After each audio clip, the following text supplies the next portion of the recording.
Dressing the table shouldn't be about getting your phone out and taking a photograph of it. It's not an Instagrammable moment. It's just a moment that says, we're gonna, savor this meal. We're gonna spend time around the table. It's where you make life's biggest decisions. It's where you surround yourself with those people that are most important to you. It's where kids learn the art of conversation. The table is the most important place in the home. Welcome to the Blackberry Podcast, where we share stories, wisdom, and insight from the amazing people we get to meet and collaborate with at Blackberry Farm. I'm Sarah Chabot. And I'm Mary Celeste Beall. Today on the Blackberry Podcast, we are joined by someone whose career has been both unexpected and inspiring. We are so excited to have Seb Bishop here today. Seb Bishop has helped shape some of the most influential brands and movements of the last 2 decades. But today, many people know him as the CEO and creative director of Summerill Bishop, the beloved London-based tableware and home brand known for turning the everyday act of gathering around a table into something deeply emotional, artistic, and memorable. Seb, welcome to the podcast. Am I your first tablecloth salesman on this show? Is this a regular? You are unique. I am definitely the first tablecloth salesman. Okay, good. Just checking. Just figured, there are lots of us out there in the world, and figured, might be the first. So I'm very happy to be here. Thank you for having me. And that was quite an introduction. So I appreciate it. I would say not only are you our first tablecloth salesman, but you might be our first tablecloth salesman that's friends with Bono.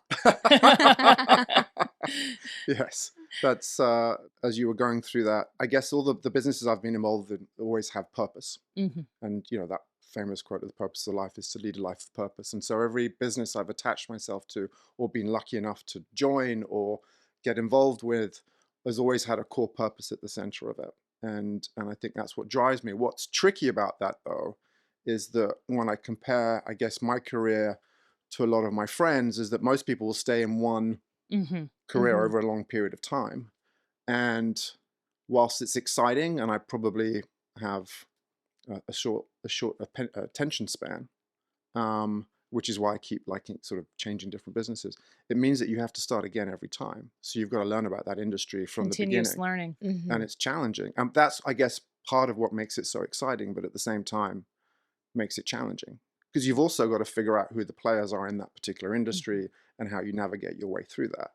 Right. The tablecloth business, or Summerill Bishop, retail, it's taken us a while to figure out who the big players are or who to work with. And normally, if you're in an industry, you're always 1 or 2 degrees of separation from the people that can affect the business in a positive way. When I started Summerill Bishop, everyone's 5 or 6 or 7 degrees of separation away from making those decisions. And that's both exciting, but also challenging. Is there an instinct, though, across the various industries where you're like, yeah, that's right, that gut feeling that this person is the right person to connect with or the move to make? I say this all the time as a little bit of a joke. You go to a dinner party and people ask me what I do, and I tell them I make tablecloths, and you can see the blood drain from their face, and they're in shock as why have they sat me next to the tablecloth guy. No, I think in answer to your question, the idea, I guess, is that some journeys take 5 minutes, and others, like trying to find the house here today, took me a little bit longer, right? Because it's such a beautiful property, and actually it's what everyone says. It's about enjoying the journey, because there hasn't been a rush, and it hasn't been done in that sort of, I guess, overnight success. I think that the brand has stayed true to what it is, who it is, its personality, and its values. But had we accelerated that from an early start, I think that there's a danger that you can be a flash in the pan and you can be there for 5 minutes and your hottest thing, and then suddenly a couple of years later you're no longer that thing, right? So that length of time that it's taken us through, not just my work, but also more importantly June and my mother's work in terms of creating the brand at a much earlier stage. We've been around now for 35 to 40 years, bringing people around the table, and I think that you can't erase that history and exactly the authenticity that sits within Blackberry Farm. That's not something that's been created. You can tell, right? When you pick something up or you go into a store or any brand is at its core needs to be authentic. So take us back a little bit to the founding of Summerill and Bishop, and give us a little backstory. So the business was started by my mother, Bernadette Bishop, and her best friend, June Summerill. This was back in 1994. It was at a time where I think that architecturally in London and Notting Hill, certainly, a lot of the dining rooms and the living rooms were being knocked down. So there was much more of a sort of, I guess, continental feel. So traditionally in UK houses, there was very much like a formal dining room and the kitchen was separate. And then as more and more people came into Notting Hill and you saw that gentrification, a lot of the walls between the dining room and the kitchen was sort of being knocked down and that family room was being created. And so Mum being from the south of France and June also being from up north and I guess growing up in two households where sitting around that sort of living space was sort of natural to them. They wanted to set up a business where they could create a beautiful kitchen because the kitchen suddenly became part of the living room as such, right? Mm-hmm. And I grew up in a house where my dad was a fashion photographer. I was very lucky to travel a lot. Mom had her own career, and June was married to John, who was in advertising. And so all of us got to travel a lot. And most of my younger life is that I got the pleasure of traveling with Dad around the world as he was doing photo shoots, and Mom and my brother would travel with them. And Mom would be like, stop. You know, we'd be in Cape Town on the side of the road, and there'd be someone carving wooden spoons off the side of the road. And we'd jump out the car and she'd buy all 100 spoons, and I'd be a mule carrying these spoons back to London where she would sell them in the shop. So they had a beautiful eye. They would bring and collect incredible items from all over the world. And that's why I think Summerill and Bishop had such a beautiful edit of items that you wouldn't normally find. They were also the very first people to introduce brands like Diptyque, Wonky Wear, Astor de Villatte, Sir Trudon, a lot of brands that we sort of see commonly all over the place. But back then, those brands were also small. And she was the very first people, you know, she and June were the first people to introduce those sorts of brands to London. And so that shop became like a really cool little area of town in Clarendon Cross in Notting Hill that was sort of known for, I guess, finding incredibly sort of new brands and new items that she would find on her travels. Anyway, fast forward to, I guess, 2014, Mum phoned me up, and it's amazing how life can change in an instant. And she told me that that she'd just gone to have some blood tests, and she didn't have any white blood cells, and she'd somehow developed leukemia. And 2 or 3 months she was taken from us. And that was a very difficult period. And I was very, very close to my mother, like we all, you know. And I guess I went into a little bit of a black hole, and finally plucked up the courage after a couple of conversations with June and my brothers and my dad as to what we should do with the shop. At that time, I was running Goop, and before that Red, and before that an internet company. And so I didn't really know much about homeware. I didn't know too much about setting the table other than my own experience, I guess, growing up as a kid. You carried spoons back, so. Yes, I was good at that, right, exactly. So, you know, my experience with setting the table was really sort of, I guess, those sort of big moments, right? You know, Christmas morning, we'd set the table, I'd help Mum, my grandmother. And my grandmother was from, and my French grandmother was from a place called Aix-en-Provence, and sitting around the table was very important and all that kind of stuff. So I used to enjoy that. I feel like at that point, you know, setting the table is also sort of, I guess, an art form. There's a love to it. It's interesting. It's kind of fun to sort of position and change and colors and everything else that went with it. Anyway, I walked into the shop to tell, we made the decision that we thought we'd close the business down. And I walked into the shop, and there was Amy and Lucy standing behind the till. And I walked in fully and telling, you know, with the intention of saying, we're going to close the business down. We're not going to continue it. But as I walked into the shop, Mum's scarf was hanging on the door. Her half-used bottle of Chanel No. 5 was sitting on the counter. And all the items in the store had Mum's sort of handwriting, the price tags written on it. And it became immediately clear that this was, I guess, the closest thing I still had to having my mother in my life. So I decided I came home that night, I told my wife, and I was like, I think I'm going to run Mum's shop. And it was the first time I followed my heart, as opposed to, I guess, from a business perspective, thinking about what the opportunity was, without really knowing what I was going to do with it. The problem at that stage is that in the shop, there was a lot of brands that you could then find online that was sort of competing. So they had a tiny little shop full of products that you could sort of buy off the internet. And obviously their buying power was tiny. So, the business was relatively small. Anyway, I'd stand there for 3 or 4 months at the shop and behind the till, and we'd get the odd customer would come in. Good day was, we'd sell a couple of glasses and maybe a jug, and I'd come home to my wife and I'd be like, I think I've made it the worst career choice of my life. Until my brother came in. Ollie walked into the shop, and he was redoing my grandmother's house up in Walthamstow, which is in East London, and he found Mum's cookbook that she wrote back in 1979 called French Vegetarian Cooking, which in itself is an odd thing, French vegetarian cooking. But, she was pretty advanced at that. I mean, if you could think that was written in 1979, right. It was pretty wild. Lots of leaks of Yeah. it. Some delicious Yes. dishes. I've got to send you a copy, Yes, actually. I would love it. And as I opened the book, I found a little note that dropped out that was, I guess, a little letter from my mother to my grandmother. And my mother used to draw these little flowers. That was her signature. So when she'd write me a letter at Christmas or for my birthday, she wouldn't sign it with her name. She'd always just draw this little flower, which I associated with my mother. So I said to Ollie, I said, you've just given me this great idea. I'm going to go and make a tablecloth. And he was like, what do you mean? I said, I'll be back. So I went off to Italy, flew out to Bologna and found an old stamparia, which is where they basically do wood block sort of printing. And I asked them to carve Mum's falling flower into this piece of wood, and asked them to make this beautiful linen tablecloth with Mum's flower cascading over the edge of the tablecloth. And I came home and I showed it to Heidi and Max and Sky. And to me, it was really important because although Mum might not be here in the physical form anymore, she would still have a presence at the table whenever we'd sit down for a meal. And that was where she was happiest. And so we'd sit, we'd have meals for, for that first night. I remember all of us sitting around the table, laying the table up beautifully as I came home with this one tablecloth. And I brought it into the shop the next day, and I told everyone we're going to start making tablecloths. That was our thing. It suddenly turned into, that's the one product. I'd invested in a business called All About Brown that makes swimming trunks. And that's run by a brilliant guy called Adam. And they were really good at sort of getting, making one product really, really, really well. And it suddenly sort of occurred to me that maybe that should be our thing.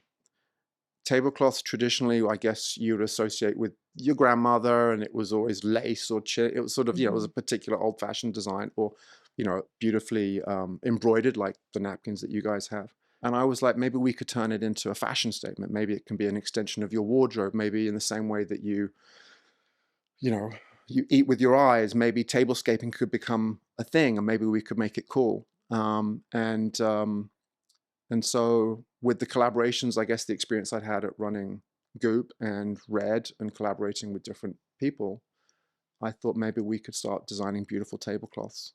And at the same time, what was most special about that, I guess, is that both Mum and June were happiest with the more people we had around the table, or they had around the table, the happier they were. Like Christmas morning, I'd come down and there'd be, 4 seats, 4 chairs, 4 settings laid, and by about lunchtime, there'd be suddenly 12 people that would be sitting around the table on various heights of different tables and different sort of stools and chairs. And what was wonderful was that by creating these tablecloths and starting to design and collaborate and make beautiful tablecloths, suddenly I realized that actually I was continuing Mum and June's legacy of bringing people around the table. And so every time we sell a tablecloth, Mum and June, who might no longer be here with us, still continue to bring people around the table. We have a counter on the website that talks about the number of people that have sat around a Summerill Bishop tablecloth over the last 10 years. And that's probably how I judge our success in the office. I know most businesses sort of really sort of look at the bottom line or revenue, and of course we have to do that to make sure that the business is run properly. But at the same time, it's more judged on, the number of people Mum and June continue to bring around the table, even though they're not here in the physical form. And I think that's probably what's most special to us. Having learnt about the history of Blackberry Farm and, the family and Sam and, the children, it became immediately clear to me as I visited here back in October that there was, an invisible relationship between the two of us, through loss, through grief, through difficult, parts of our life, beautiful things can sort of get created through that. And as I was walking around the property, we talked about designing a couple of tablecloths that we thought would be fun. And I had the pleasure of meeting the incredible John in the farm, in the barn there. In his overalls. In his overalls. I Of fell in love course. with his overalls. That's why I'm wearing my denim shirt today. And inspired by John. And he talked to me about, his passion for seeds and what I call his zaikover, green beans, and how you grow. Obviously, farm to table, you guys were, at the forefront of a lot of that stuff. And it suddenly became clear to me that we had to make a denim tablecloth. So went back to the office, and John inspired us to create a linen tablecloth that has a denim printed pattern on it, so it feels, when you look at it from afar with the rivets and the hem at the bottom, it looks like you're sitting on a table made of denim, which is kind of cool.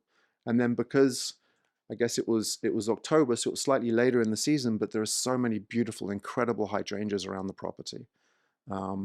And we thought, rather than just having a plain denim sort of tablecloth, it would be kind of fun to include a beautiful hydrangea pattern on top of it. So we've created that around the tablecloth. So that's one of the designs that we're really proud of. Love it. Love it. I told Seb yesterday, I want to make a dress out of the tablecloth. Our tablecloths, because they're single printed pieces of material, so it's French linen. Most people make material for, I don't know, curtains or textiles. It's a repeated design that you'll see that's repeated every 40, 60 centimeters. But our tablecloths are one piece of material that basically goes through our printer. So it's almost like a piece of art. So it's not a repeated design. So a lot of people have started buying them for headboards or pieces of art. If you want a 4 meter by 2 meter piece of art for a large wall, right, you could have a beautiful, the Lenton rose design that we created would be an incredible piece of art on the wall. And we designed that on the basis that no matter when you come into the dining room, whether you come in from one corner or the other, the table looks beautiful and everything's facing the person sat at the table, whereas a repeated design might be upside down, right, depending on the person where it's sat. And we really take care and sort of thought into how we place the flowers, the design, so that the plates actually physically sit on the bed of roses or the flowers or the Lenton roses, and then the knives and forks sit. So it sort of feels like you're really, I don't know, amongst the flowers. The second design is something that was incredibly special, because as Jessica was taking us around the tour, I went into Bramble Hall and saw this beautiful piece of art that was made in honor of Sam. And on it, I saw all these different items that had obviously been attached to the piece of art. And the thing that probably, I guess as a dad, that sort of stood out to me most was having just met John and his passion for green beans, and just seeing the 5 peas in the pod of the representation of, Mary Celeste and Sam's, 5 children. It became clear to me that we had to somehow bring that into the design.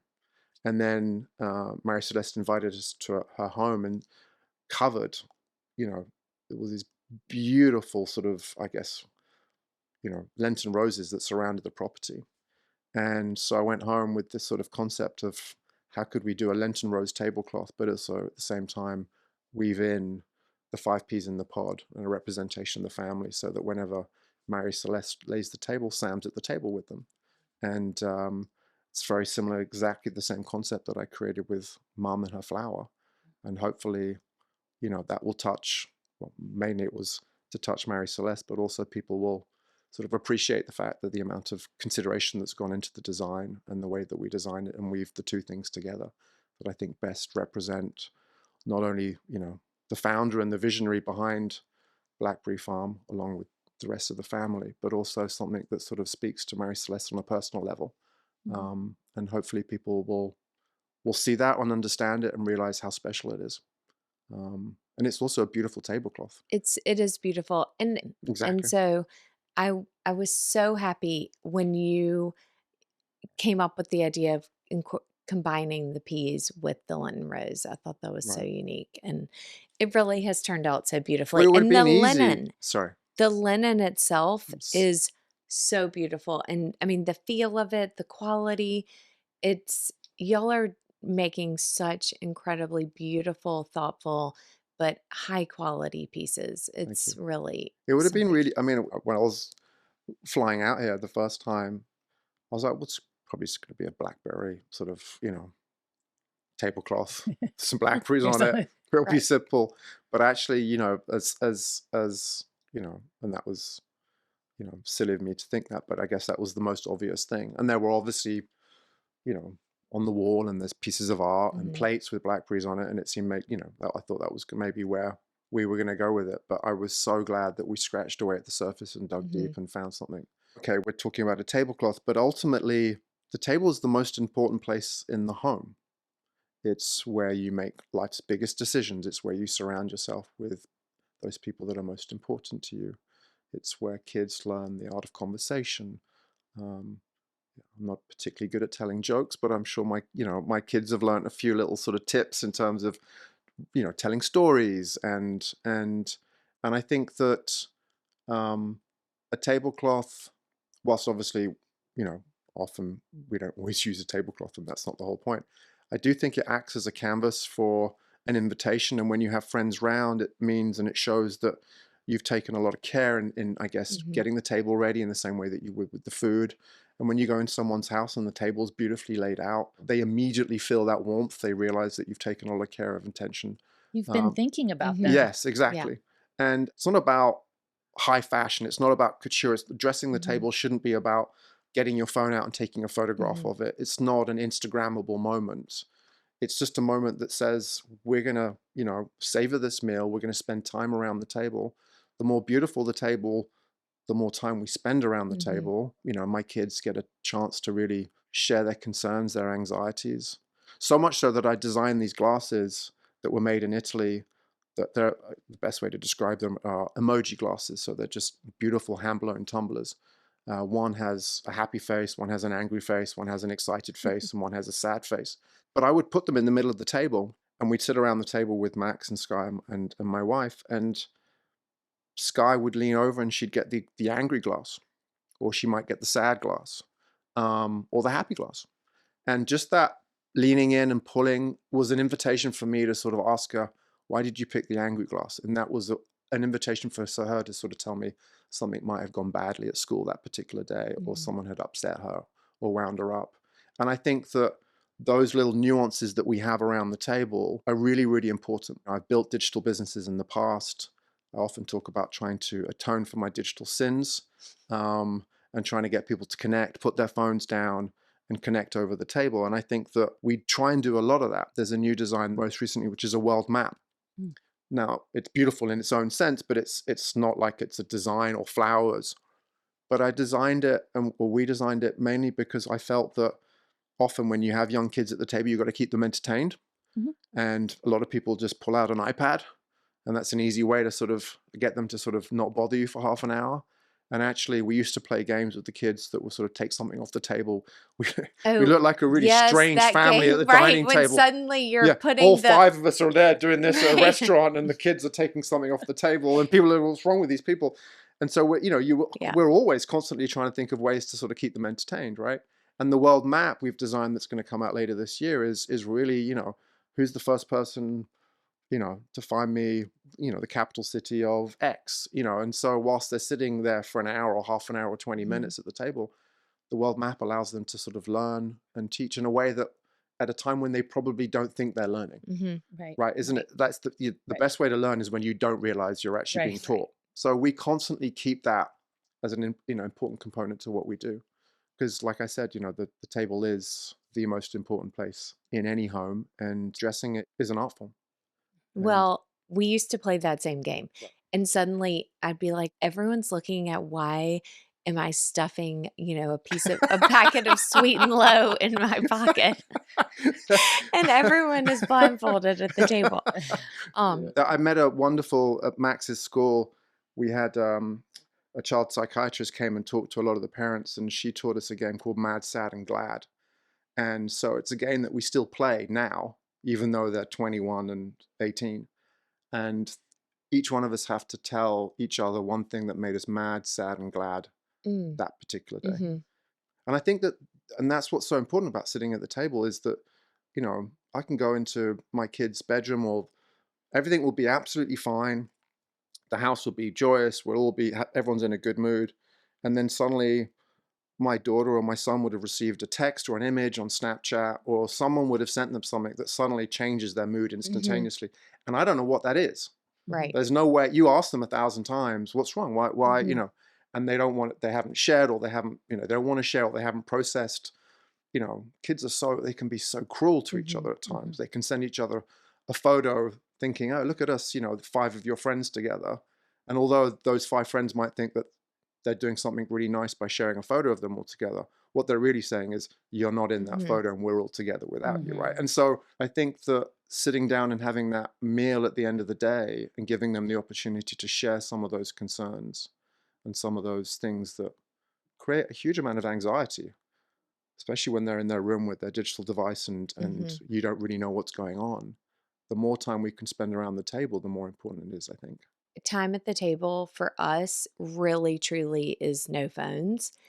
And I think for people with children, it's the time of day that it could be the most time you spend in the whole day together. It truly means so much to me. At Blackberry, one of the things that's so special to me is that people come together for, you know, they come for a different reason. Somebody loves the winemaker, somebody, you know, loves the chef, or they're just happen to be at Blackberry and they're interested in what we're doing.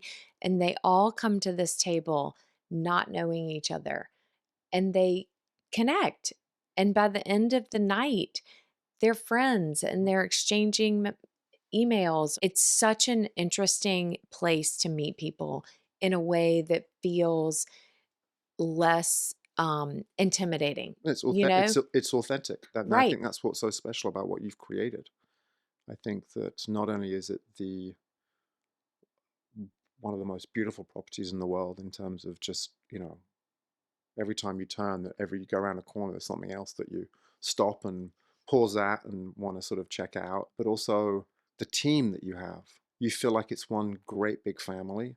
I don't think I have met anyone here that hasn't been here for more than 10 or 15 years, which you know, as someone who's run businesses, it is an achievement in itself, right? You know, you've created a family, you've created a number of people that sort of keep coming back, and that's testament to the way that you run the business and the way that you make people feel. You know, it's that Maya Angelou quote, you don't always remember what they say, but they remember the way you make them feel. And I think that you get a sense that it doesn't matter who, wherever the touch point might be, even the fact that when you're driving the golf cart, the person that's driving towards you stops, and it's sort of like, you know, that, you know, it's just little things like that. I know it sounds like a silly thing to sort of talk about, but it's just, it's care and it's love, and it's presented in a different way. And not trying to bring it back to the table in any way, shape, or form, but it's exactly the same. You walk into someone's house and the table's set beautifully, you feel really special. You go to someone's house and it's chaos, and the table's sort of, and everyone's running around and the table's hot, you know, like you sort of feel like, oh, okay, maybe I'm not that important to that individual. And that doesn't mean that that's a bad thing. You know, everyone has bad days and, you know, they're in a hurry and everything else, but it's just like, you get to Blackberry, the moment you drive through the white picket fence, and that sort of, you feel like you've come home, but you've not only feel like you've come home, that you sort of, you breathe, and there's a sort of reflection, and there's a, I'm not going to check my emails for a few days. I haven't checked my emails. Good. I know I'm going to get into trouble for that, but I don't want to, because I know there'll be one of them that will sort of send me in a different sort of direction and put me into a bit of a grump for a couple of days. So I really want to enjoy it. And I think that, you know, the property, going up to the, you know, seeing John, seeing, you know, the amount of love and care and attention that goes into the farm to table, the food. I mean, the food was incredible. And the wine, Andy, your husband, he's a good one. Yeah. And He did come home late last night.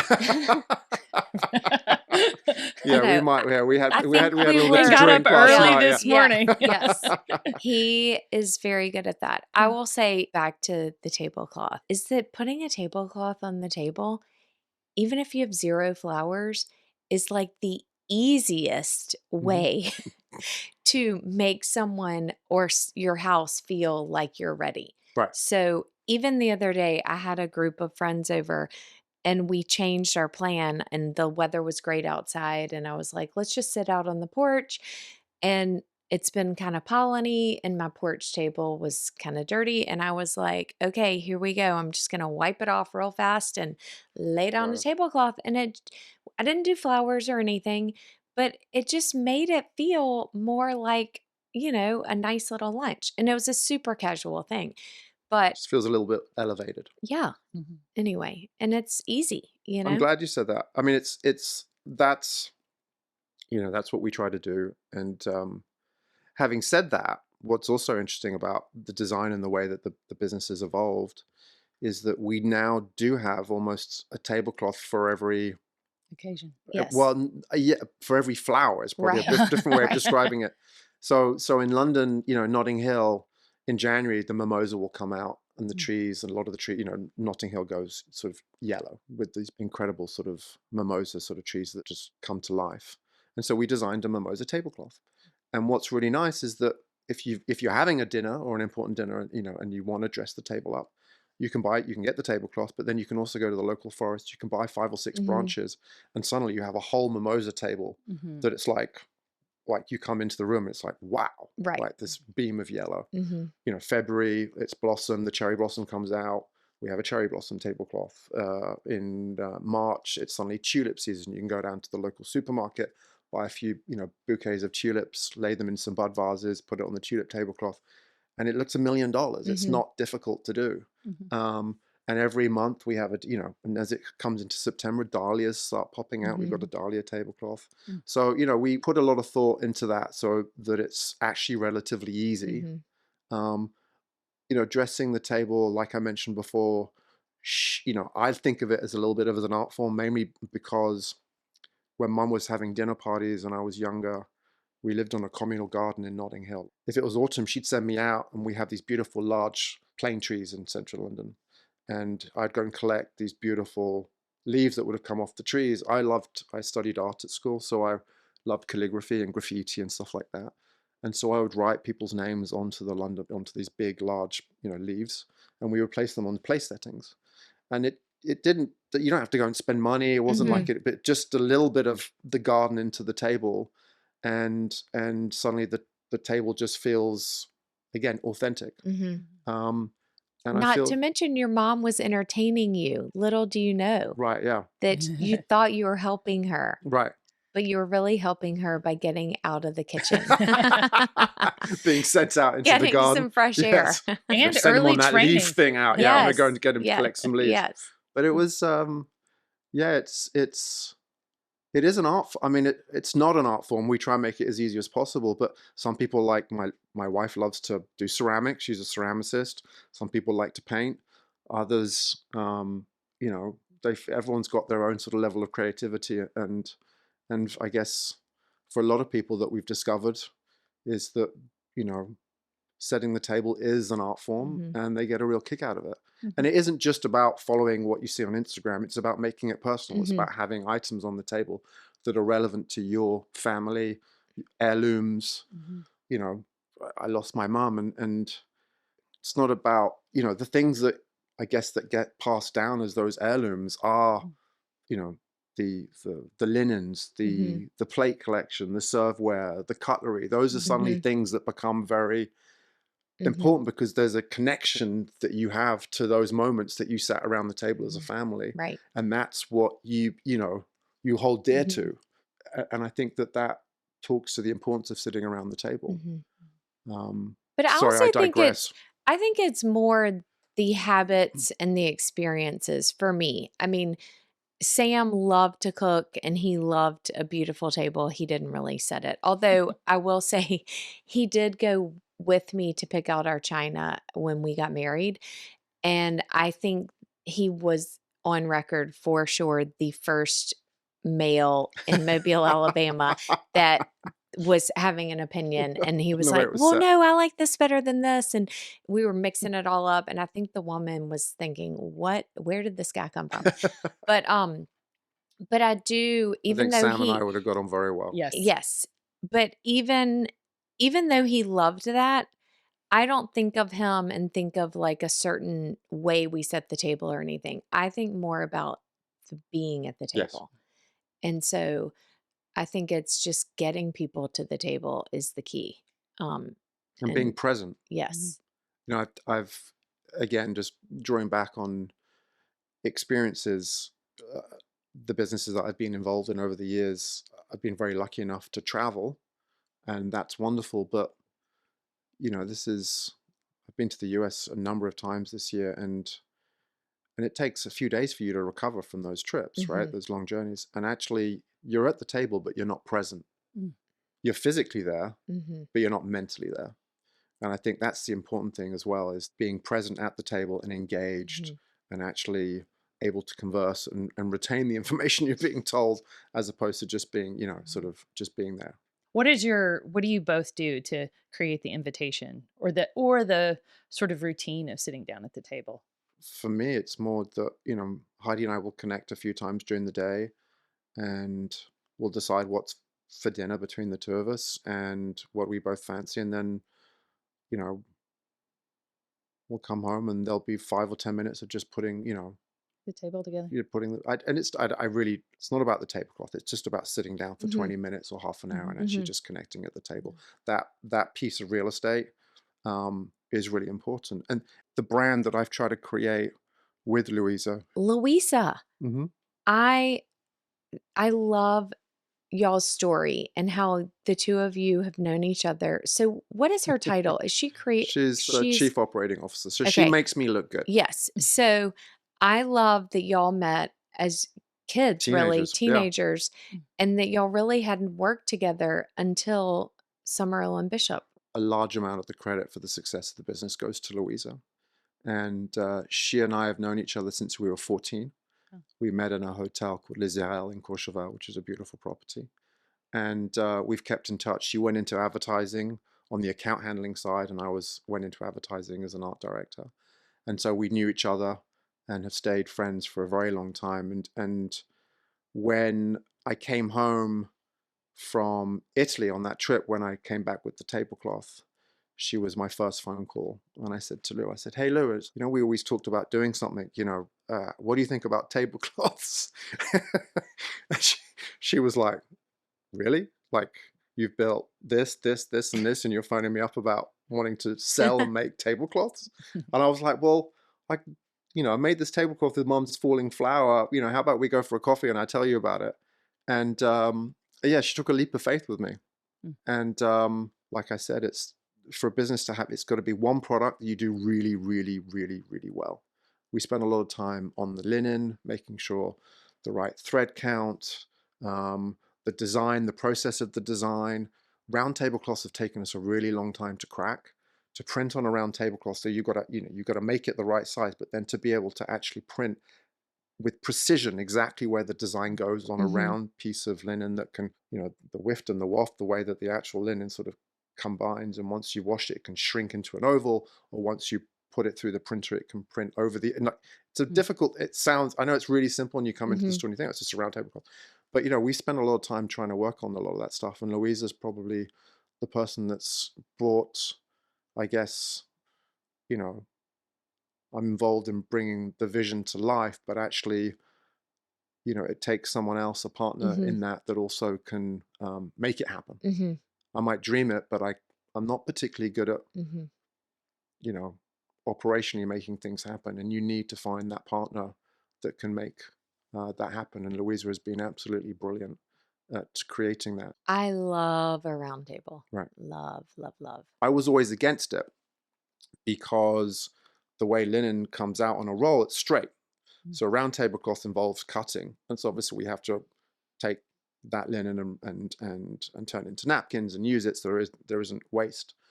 But a lot of people are using or buying round tablecloths now for two reasons. One is that I see a lot more people talking about the conversation flows easier, right? So we're all facing each other rather than that sort of direct. But also there's no head of the table, which is really interesting. So traditionally it would be my dad at one end and maybe my grandfather at the other, and they would sort of, it was sort of And that, people are moving away from that as well. Mhm. Everyone's together in the same, and everyone's equal around the table, which I think is really interesting psychologically in the way that people are approaching mealtimes. I have no idea if more round tables are being sold in square or rectangular shapes, but we're certainly selling more round tables. One thing that I absolutely love about what y'all are creating is that you can dress them up or dress them down. And they're so beautiful just as they are. Thank you. So to find you, are you on Instagram? Summeril Bishop's on Instagram, Mhm. that everyone can find relatively easily. Yeah. Well, congratulations on creating something really special in your mom's honor and Thank you. reminding us all how important it is to take the time to slow down and enjoy each other. Thank you for having me. Yeah, it's like I said before, and as I mentioned yesterday, it's really special. Every time we sell a tablecloth, Mum and June continue to bring people around the table, and that's what makes me, I guess, so proud of what we've managed to create. And now we're part of the Blackberry family as well. So Love it. I'm really proud of that. So thank you very much for having me. Thanks, you. Seb.